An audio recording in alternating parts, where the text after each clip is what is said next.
और रुद्राक्ष को 5 स्थान पर पहनकर नहीं जाते, पर रुद्राक्ष के लिए वर्णन किया गया है कि रुद्राक्ष कब कब उतार कर उसको वापिस अभिमंत्रित करना चाहिए। 5 जगह पहनकर नहीं जाना चाहिए और रुद्राक्ष को अभिमंत्रित करना मतलब सीधा अमावस्या के दिन, पूर्णिमा के दिन, शिवरात्रि के दिन, श्रावण महीने के सोमवार को, प्रदोष के दिन, ये दिन आपके शरीर में जहां पर भी रुद्राक्ष है, आपके गले में अगर आप रुद्राक्ष पहने हो, आपके हस्त कमल में आप रुद्राक्ष पहने हो, आपने अपने पास में कहीं रुद्राक्ष रख रखा है, तो उस रुद्राक्ष को अमावस्या, पूर्णिमा, शिवरात्रि या श्रावण का सोमवार या प्रदोष आदि, इस दिन उस रुद्राक्ष को एक बार दूध में धोने के बाद उसमें थोड़ा सा सरसों का तेल अवश्य लगाना चाहिए। क्या होगा उससे? उससे होगा क्या? शिव महापुराण की कथा कहती है, महाराज रुद्राक्ष को दूध में धोने के बाद, स्नान कराने के बाद जल से स्नान कराया, थोड़ा सा सरसों का तेल लगा दिया। महाराज क्या मिलता है उससे? तो कहा उस रुद्राक्ष में बल प्राप्त होता है। कौन सा बल? जो शरीर के अंदर बीमारियां बढ़ती हैं, उस बीमारी को वो रुद्राक्ष धीरे धीरे समाप्त करना प्रारंभ कर देता है। पर एक और चीज याद रखना, जिस रुद्राक्ष के पानी को आप बीमारी के समय पर गलाकर पीते हो, उसमें सरसों का तेल नहीं लगाना, उसमें सरसों का तेल नहीं लगाना। उसको तो आप केवल स्नान कराओ दूध से, जल से, और फिर उसको गला दीजिए, उसका पानी आप पीना चालू कर दीजिए। जिसको बड़ी बीमारी होती है उसके लिए कल कथा में वर्णन किया रुद्राक्ष के जल। फिर रुद्राक्ष का जल पिया जाता है शरीर के अंदर से रोग को, बीमारी को हटाने के, रोग बीमारी को समाप्त कर। तब 5 स्थान बता दिए, 5 जगह बता दी, 5 स्थान निश्चित कर दिए जहां पर रुद्राक्ष को पहनकर नहीं जाना। पहला, किसी की मृत्यु वाली जगह पर। दूसरा, जहां पर बच्चे का जन्म हुआ, मृत्यु आदि जगह पर सूतक लगती है, जहां बच्चे का जन्म लगता है वहां सावड़ लगती है। मतलब जीव जाने के बाद दुख का सूतक होता है, और बच्चा जब जन्म लेता है तो सुख की सावड़ रहती है। सुख की 2 स्थान।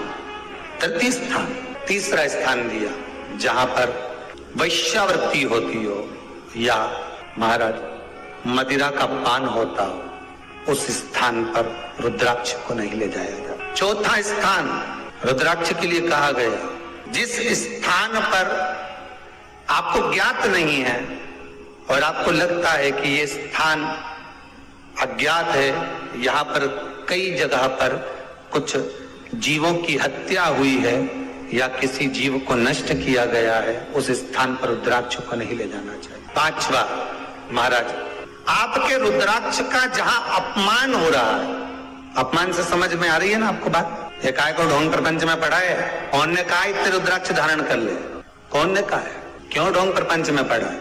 अगर हम रुद्राक्ष गले में पहन लेते और नारी का रजस्वला धर्म आ जाता है, रजो धर्म का समय आ जाता है, वो रुद्राक्ष हम गले में धारण कर कर रखते हैं, तो वो रुद्राक्ष क्या वो बेकार हो जाता है? पहले एक बात बहुत अच्छे से समझ में, आप सन्यासी हो, जम के बोलो जरा, आप तपस्वी हो, आप साधक हो, आप उपासक हो, या आप बैरागी हो, आप एक गृहस्थी हो, घर में रहने वाली माँ गोदी में रखा हुआ बालक अगर गंदगी भी कर दे, पूरे कपड़े को भी बिगाड़ दे, तो माँ बच्चे का कपड़ा बदल देती है, और बदल कर माँ को ये जरूरी नहीं है कि उसको साड़ी बदलना, उसको कपड़े बदलना या उसको फिर नहाना।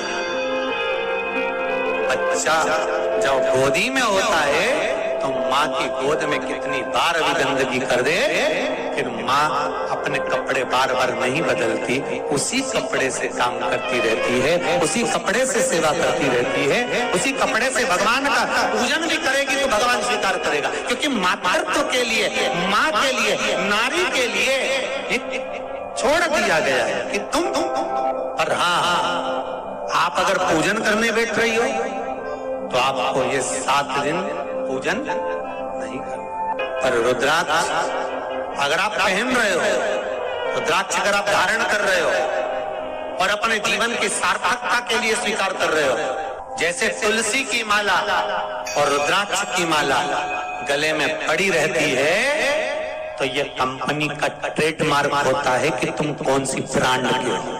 ये कंपनी का ट्रेडमार्क है। तुलसी की माला पहनकर प्राण छूट गए तो वैकुंठ चले गए, और रुद्राक्ष की माला पहनकर प्राण छूट गए तो कैलाश धाम चले गए। ये कंपनी का ट्रेडमार्क। छोटे रुद्राक्ष की माला, छोटा जो रुद्राक्ष होता है उसकी माला, कैंसर का जो मरीज होता है, अगर वो फर्स्ट स्टेज का कैंसर भी है, छोटे रुद्राक्ष अगर अच्छे हैं, 3 मुखी से लेकर 5 मुखी, 7 मुखी, 9 मुखी, 11 मुखी छोटा रुद्राक्ष मिल जाए, उसकी माला अगर पानी में डाल दी जाए और उस पानी को वो मन का ही डाल दो, उसी का पानी थोड़ा थोड़ा कैंसर के मरीज को सुबह दोपहर शाम श्री शिवाय नमस्तुभ्यम का जाप कर कर, पंचाक्षर ओम नमः शिवाय का जाप कर कर, शंकर शिव का नाम लेकर, महाकाल बाबा का नाम लेकर, विश्वेश्वर विश्वनाथ का नाम लेकर, केदारेश्वर का नाम लेकर, 12 ज्योतिर्लिंग का स्मरण कर कर अगर वो आचमन करना प्रारंभ कर दे तो कैंसर रोग में भी आराम मिलना प्रारंभ हो। केवल आचमन ही नहीं करना है,